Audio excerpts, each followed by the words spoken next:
Bienvenue dans le vestiaire avec Nicolas Saint-Pierre. Oui, mesdames, messieurs, de retour pour l'émission en format retour, si vous ne le saviez pas déjà, allongé d'une demi-heure et devancé d'une heure, 16h30 à 18h30. Présentation, Chances Are, Rockland Ford et Stonemount Retirement Lifestyle. Quelle sera la production offensive de Tim Stützle? C'est une question qu'on vous pose sur la page Facebook dans le vestiaire, mais également sur la page des fans francophones des Sénateurs. Allez répondre plus tard à l'émission. On en débattra avec notre ami Michael Lafleur. Tout de suite, on ouvre une grosse portion de l'émission qui sera consacrée encore une fois à vos Sénateurs. On ouvre la porte. Voici Julian McKenzie, The Athletic. Attitré à la couverture des Sénateurs pour The Athletic, on lit fréquemment dans le New York Times. Également auteur du livre Black Aces, Parlons franchement Sénateurs avec Julian McKenzie. Son nom, c'est Julian McKenzie, mesdames, messieurs. Il sera de retour avec nous 2 fois la semaine à part de ça. Lui qui est sur le beat des Sénateurs. Et on le lit de plusieurs façons, puis c'est un auteur à part de ça. Diantre de Batatlan, je suis content de te revoir, Julian. J'espère que tu as eu un très bel été et merci d'avoir accepté l'invitation pour encore une fois cette année-là. Hey, merci de m'avoir, Nico. Vraiment fancy introduction avec le vidéo, toutes les photos, tout ça. Comme la production, la valeur de production et... Le budget, c'est vraiment haut cette année pour vous, gars. Hey, écoutez, félicitations. Je pense que c'est le temps qu'on traite les partisans francophones de la bonne façon. Ça vaut la peine de se casser la tête. Je suis content que tu remarques, puis sérieusement, je suis content également que tu apprécies ton introduction. L'introduction, je ne sais pas si tu l'as eu, on l'a eu l'année passée, mais tu as eu un bel entretien avec M. Handlauer dans The Athletic. Tu parles de cet entretien-là d'un gars, qui a le cœur sur la main, d'un gars qui veut... Il a de l'air bon, ce monsieur-là. Il a pas de l'air d'un gars qui est...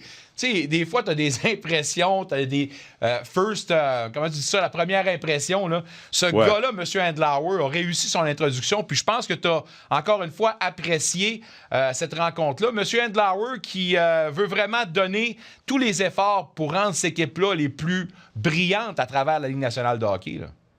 Oui, ça semble comme ça, comme de lui parler pour mon article. C'est un gars qui a beaucoup de passion. C'est quelqu'un qui veut du succès, bien sûr, pour le marché des Sénateurs.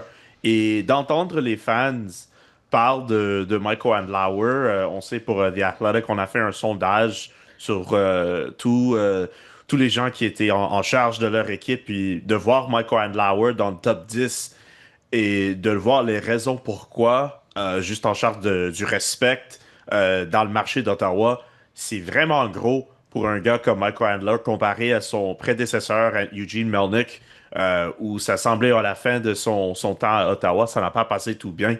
Mais ça va être vraiment, vraiment fascinant de voir Michael Handlauer à cet étage de son temps avec les Sénateurs, une équipe qui s'est déjà rendue aux séries, qui veut rester là, une équipe qui veut rattraper avec les autres équipes, avec le plafond salarial, avec leurs contrats qu'ils ont déjà, avec leurs stars, avec l'équipe.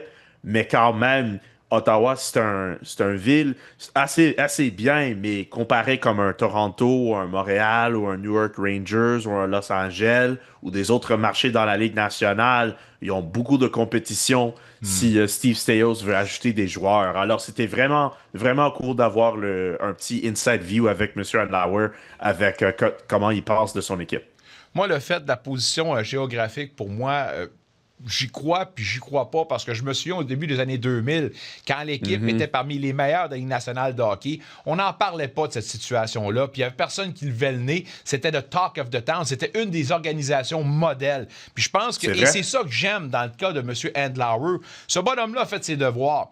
Puis ce que j'aime aussi, c'est est curieux de voir comment lui va manœuvrer maintenant qu'il semble avoir pris ses aises dans son organisation. Écoutez, là, c'est bien correct allonger les milliards pour pogner une équipe Ligue nationale de hockey, mais il faut aussi être capable de manœuvrer avec tout cet aquarium-là rempli de requins, on s'entend.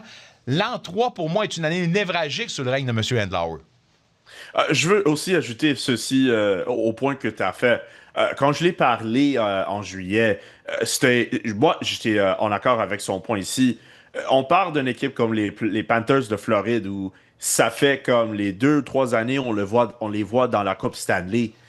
Quand on les regardait dans les années 2000, peut-être les années 2010, ce n'était pas une équipe qui était vraiment en haute. Il y en avait leur avantage, mais quand même, ce n'était pas comme une grosse destination.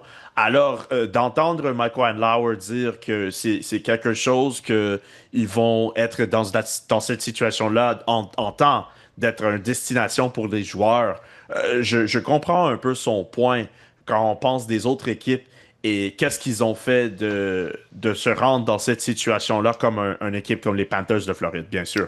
En ondes avec Julian McKenzie, The Athletic. Parlons un peu de ce tournoi des recrues qui s'est bien terminé. Fiche de 500, je le dis, je le répète, là, mais c'est pour moi, c'est pas le résultat, c'est les performances. Et lors du match numéro 1, Carter Yakemchuk, oh my God, nous dit que ce gars-là est préparé, est affamé. Watch out pour le gros camp. Oh yeah, bien sûr. Il y en a beaucoup de fans, beaucoup de gens qui sont vraiment excités pour un joueur du calibre, du talent que Carter Yakemchuk possède. On sait, à l'offensif, il a son tir, c'est là. Ses mains, particulièrement avec le deuxième but, c'était là. C'était vraiment un beau but de Carter Yakemchuk. Le profil, on sait qu'il s'est ajouté la patience, on sait qu'il a ajouté 10 poids durant l'été. Il y a le profil. C'est juste le côté défensif. D'entendre l'entraîneur David Bell demander comme hey, est-ce que Carter Yakemchuk est-ce que ça va être quelqu'un qui va faire l'effort défensif? Quand j'ai fait mon histoire de Carter Yakemchuk dans l'été et j'ai parlé à Dave Lowry qui était un des entraîneurs en charge du crash conditioning. C'est là où Carter s'est passé son temps à Calgary. Il a dit la même chose. Son côté défensif, ça doit améliorer pour jouer à la Ligue nationale. Et on s'est déjà vu une année dans l'ère de Travis Green où tout le monde dans l'équipe doit jouer à un niveau satisfait pour le côté défensif. Et ça n'excuse pas un joueur comme Carter Yakemchuk. J'étais de ceux qui pensaient que l'an dernier, on devait faire une place à Yakemchuk en raison de ses performances. Dans le gros camp, on sait tous que ça ne s'est pas terminé comme ça.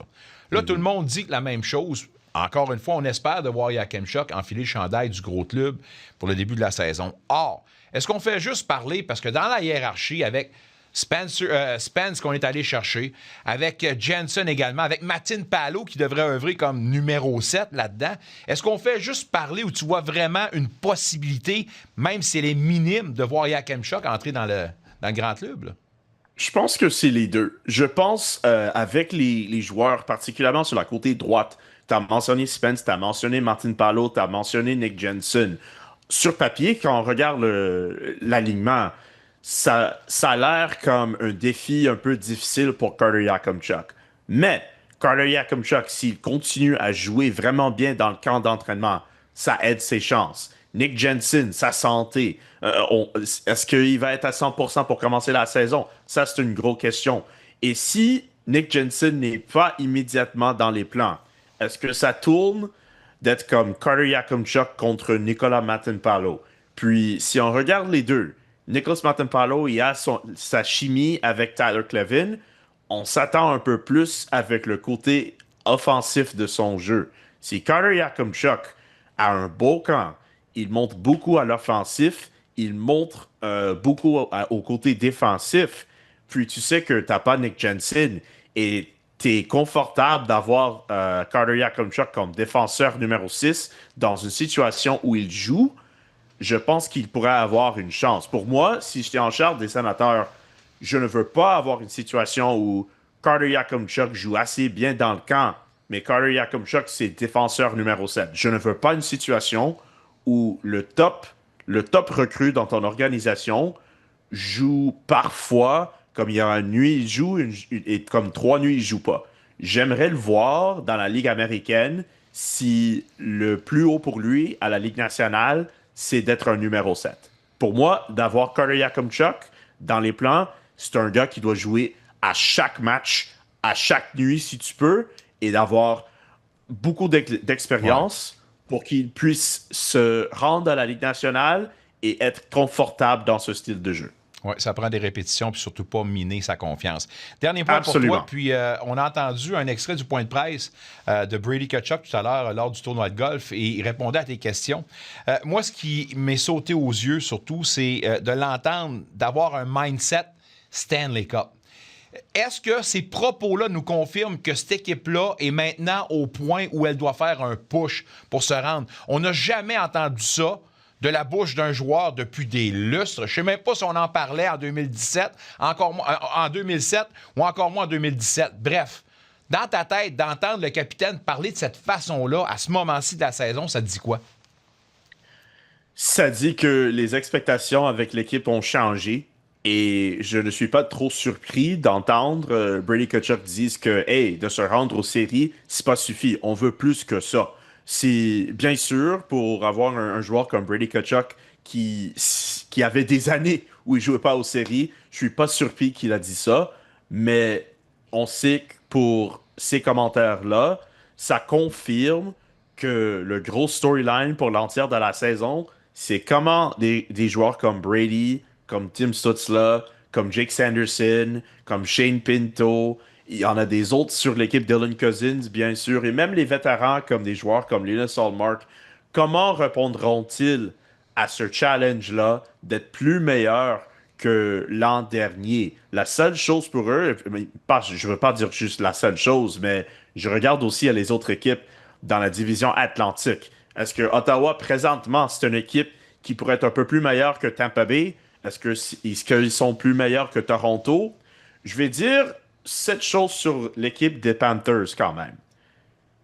Le Floride, c'est une équipe qui était aux coupes finales l'an dernier avant ça.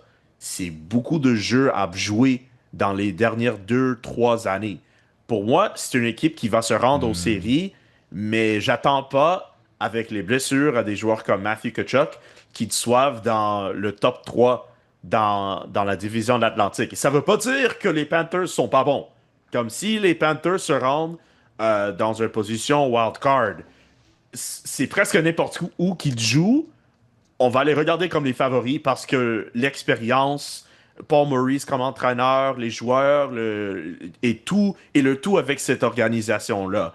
Mais quand tu as joué beaucoup de matchs durant ces 3 dernières années, je pense pour une équipe comme Floride, je n'aurais pas surpris s'ils commencent un peu flat pour commencer la saison. Et ça ouvre la porte pour une équipe comme les Sénateurs. S'ils jouent bien pour commencer la saison, ils continuent cette trajectoire-là d'être dans une position où ils pourraient être comme le numéro 1 équipe dans le wild card ou même le numéro 3 dans la division.